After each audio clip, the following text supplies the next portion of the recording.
आता सभागृहाच्या आत सुद्धा आपल्याला बघायला मिळतोय हळूहळू कार्यकर्ते यायला सुरुवात झालेली आहे, घोषणाबाजीला सुरुवात झाली आहे.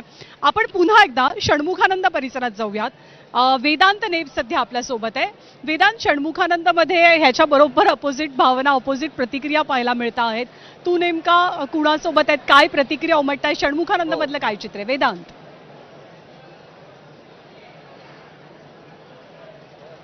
काही नेते, काही पदाधिकारी यायला सुरुवात झालेली आहे आणि सध्या आपण बघितलं तर थोड्याच वेळात काही नेते सुद्धा इथे येतील आणि काही पदाधिकारी नेते आपल्या सोबत आहेत. वसंत गीते आहेत. नाशिक फुटीपासून वाचलं, मात्र जे बाकीचे 6 खासदार आहेत ते सोडून गेले. काय भावना एक शिवसैनिक म्हणून? वाईट तर वाटणारच ना. या सगळ्या गोष्टी करताना तुम्हाला ज्या पद्धतीने पक्षांनी मोठं केलं, वाढवलं, लोकांसमोर आणलं, लोकनेते केलं, त्या पक्षाशी तुम्ही गद्दारी केली, म्हणजे आपल्या आईशी गद्दारी केली. हे जे पाऊल उचललं हे चुकीचं आहे. मला असं वाटतं आम्ही पण लोकप्रतिनिधी होतो, त्यांनी राजीनामा देऊन जनतेच्या दरबारात जाऊन आणि मग निवडून येऊन प्रवेश केलेला महत्वाचा असतो. हे ऑपरेशन टायगर वगैरे काही नाही, हे लांडगा टायगर आहे. काही कार्यकर्ते म्हणतायत की उद्धव ठाकरेंनी काही आदेश द्यावेत, आज काही सूचना कराव्यात. पहिली गोष्ट अशी आहे की शिवसैनिक हाय तिथेच आहेत. त्यांनी जे साहेबांच्या नावावर आणि साहेबांच्या कामावर निवडून आले असे गद्दार झालेले आहेत. वास्तविक शिवसैनिक हा शाखेमध्येच आहे. शिवसैनिक मुंबईच्या रस्त्यावर आहे, नाशिकमध्ये आहे, महाराष्ट्रात आहे. त्याच्यामुळे आपण बघतोय हे नेते पदाधिकारी आहेत. एक ताई आहेत ज्या हातात काहीतरी घेऊन, काय जिथे ठाकरे जिथे निष्ठा तिथे शिवसैनिक, काय म्हणायचं तुम्हाला? कुठून आलात? मी भायखळा विधानसभा शाखा क्रमांक 208. मी शाखा समन्वयक शिल्पा म्हात्रे.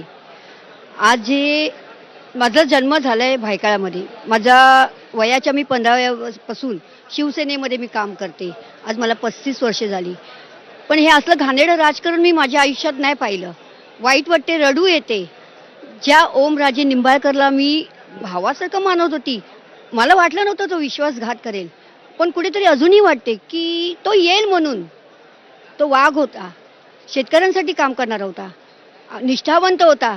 अरे त्यांनी तर सगळ्यांना सांगितलेलं, मला विकत घेण्याचा प्रयत्न केला. मग आता काय केलंस रे? शेवटी विकला गेलास ना. आज माझ्या साहेबांना तू धोका दिलास. वाईट वाटते. माझ्या साहेबांचा त्यांनी घात केला. हा घात नाही सहन होत आता. पण आता आम्ही रडणार नाही. आता लढायचं आम्हाला. फक्त साहेबांचा आज आदेश आला पाहिजे. आता यांना तुडवा आणि तुडवणारच. आता आमच्या रक्तामध्ये आणि आमच्या भगवा आहे ना हातामध्ये, आता ही ताकद वाढवणार. आणि आज आमचे साहेबांचं मी घेऊन मी फिरणार. मला काय वाटतं उद्धव ठाकरे आज आदेश देतील? कारण विश्वास बघता उद्धव ठाकरेंचा, कारण याच्या आधी 2022ला पक्षफुटी झाली, त्यानंतर सुद्धा ज्याला जायचे त्यांनी जाऊ द्या ते म्हणाले होते. आता खासदारांना सुद्धा त्यांनी विचारलं, काही जणांनी नाराजी अप्रत्यक्षपणे व्यक्त केली. अहो देव माणूस आहे, शांत स्वभावाचा आहे. कसं असते, हाताची बोटं सारखी नसतात. एक शांत तर एक गरम असतो. बाळासाहेब आपले ठाकरे होते, जे आज पाहिजे होते. आज ते असते ना, त्या या खासदारांना मारायला लावलं असतं, तुडवायला लावलं असतं, घराघरात घुसून मारलं असतं. पण आमच्या उद्धव साहेबांचं तसं नाहीये. आज देतील आदेश, आम्हाला विश्वास आहे. या भावना ज्ञानदा या शिवसैनिकांच्या आहेत. ज्या प्रकारे दुसऱ्यांदा अशा प्रकारची म्हणजे शिवसेनेमध्ये फूट पडते, आधी आमदार मग खासदार जातात आणि त्यामुळे काही आदेश उद्धव ठाकरेंनी द्यावेत, काही सूचना द्याव्यात, असं सर्वसामान्य शिवसैनिकांना वाटतंय. आणि तशा प्रकारचे फ्लेक्स, बॅनर्स घेऊन हे सगळे शिवसैनिक आपल्याला या षण्मुखानंद हॉलमध्ये आलेले पाहायला मिळतात.